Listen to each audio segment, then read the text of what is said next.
Okay, Papa's House fans, here we are with Season 1, Episode 7, entitled Brokeback.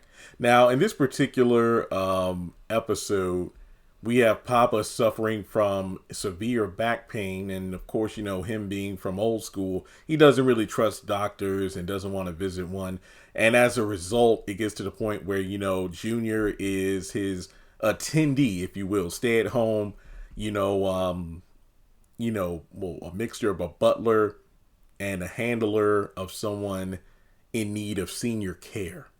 And this is really done for the fact that Junior needs money because apparently he has a bad habit of losing his wedding ring. This is like his third time losing it. And it turns out Nina actually told him, hey, I'm taking your ring to get cleaned, but he's still suffering from not really listening to his wife. I feel like this was a plot point earlier in the season where Junior had a hey, whatever Nina says goes in one ear and out the other. Sometimes it doesn't even go in the first ear. So yeah, Nina is making him think that he lost the wedding ring. So the whole episode he's like tearing up the house and trying to figure out a way to find it. Or Pop's going to give him the money. It's like an extra $900 and something dollars, and sheesh. As a person who's never, and I mean never, worn any form of jewelry. I mean, heck, I never even bought a class ring. I don't know what it would be like to be married because you would have to wear that ring all the time. Now, I'm not saying I wouldn't want to do it. It's just like I'd feel weird. I think the only thing I used to wear was like a watch, from Burger King, the kids meal toy. Well, the Rugrats movie watch. It was either from the first one or the second one. The one with the wild thornberries. But I think it was the first movie. Either way, they were watches with different characters on them, and they made sounds and lit up.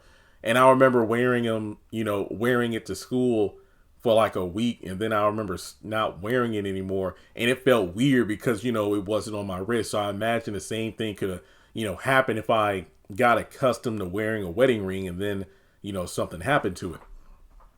So Pops is denying, going to a doctor, and like the longer Junior takes care of him, the more unruly he gets because his son can clearly see Pops is, getting worse and worse. But the thing is, the episode opens with Junior going to his Pops' house and coming into the bathroom when he hears a loud noise. And it turns out Pops not only fell, but he broke the toilet seat and everything. And Junior's only worried about borrowing some money for this damn ring. So he helps his dad up and then gets him a new fancy toilet. I think it's called like a bidet. Isn't that thing that like squirts?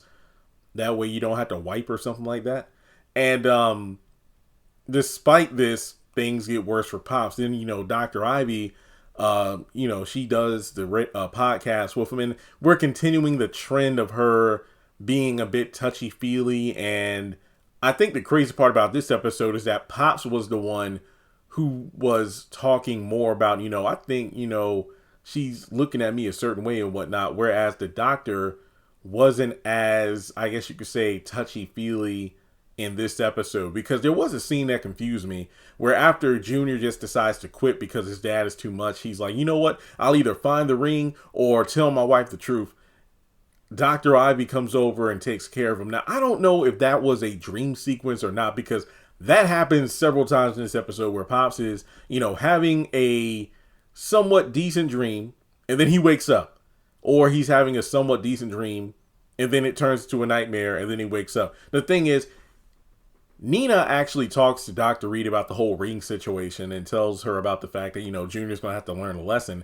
And then talks about how you feel about Poppa, and no, it's like I never want to work get intimate with anybody I work with. I tried that before, it didn't work.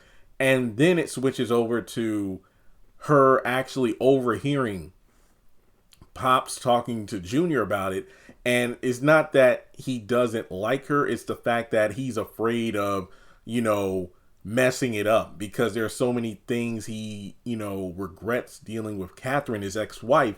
The fact that, he always brings up, I wine and dine her, then I get married, then she gets the divorce and takes the rest of another half of what I have left. And it's just ridiculous. I don't want to deal with it. So it turns out he's just afraid of messing it up because his first marriage failed. And that's a pretty honest statement to make. And I'm glad that we're delving deep into, Pops as a character. not just him stepping up or giving his son advice. So I think this is a pretty good episode. Let's see here. You know, he eventually decides to go to the doctor because, yeah, Dr. Reed is in the room and helps him, you know, eat his food and then like rubs his back and everything. And then it turns to that scene from Misery where, you know, she messes up his other foot. And it was funny because there was a Tyler Perry reference in the episode where this huge book is used between his legs to, you know, spread them. And he was like, wait, did you write that yourself? Yeah, I wrote it myself in 2 days like Tyler Perry. I like that. And then, you know, he wakes up and then crawls out of bed to, you know, call for Junior so he can go to the doctor. And the doctor helps him out. And, yeah, it wasn't as bad as he thought. You know, one quick trip to the doctor and I was able to, you know, help him back on his feet. So this was a pretty solid episode. I really don't have any complaints. I'm going to give it a 8 out of 10. I think it was really decent. Let me know your thoughts in the comment section below. Usually I try to stretch these videos out to 8 minutes. But like I said, Poppa's House is a bite-sized show. It's funny, has good morals, solid acting, great cast. Couldn't ask for more, except for maybe a theme song. So with that being said, like and subscribe, and I will catch you all in the next video.